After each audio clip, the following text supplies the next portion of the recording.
बेवफा।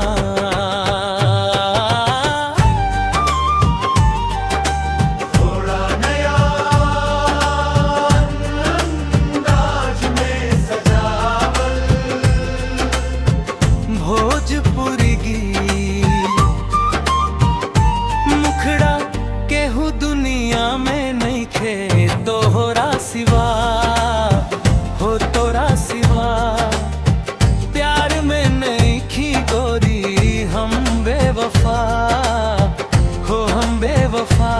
चाहे यकीन करा चाहे मत करा हो मत करा।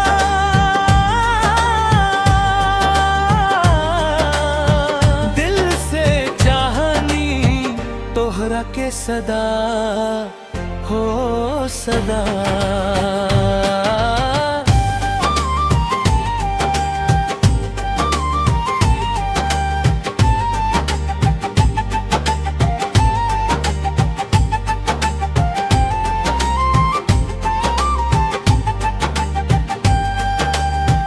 जब से नयनवा तोहरा से मिलल हो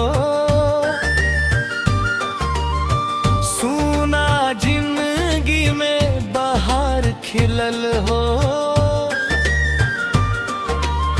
सांस सांस में बसल बाड़ू तू दिल के हर धड़कन में रहल हो।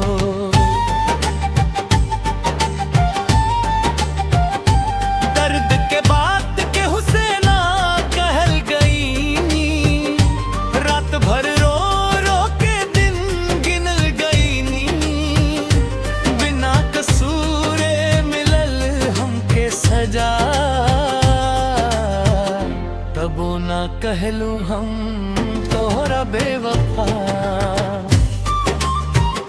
मुखड़ा केहू दुनिया में नहीं खे तोहरा सिवा हो तोरा सिवा। प्यार में नहीं खी गोरी हम बेवफा हो हम बेवफा।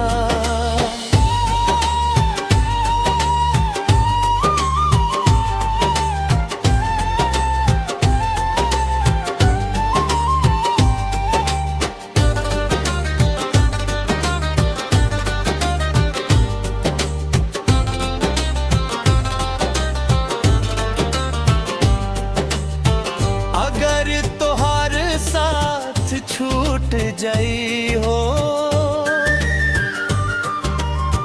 जीवन के हर खुशी रूठ जाई हो। नैया के डोर अगर टूट जाई किस्मत भी हमसे छूट जाई हो।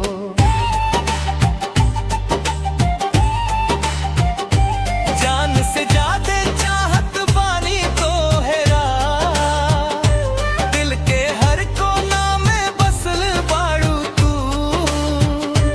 राजन विश्वकर्मा के अर्ज सुना प्यार में नहीं खी गोरी हम बेवफा तू।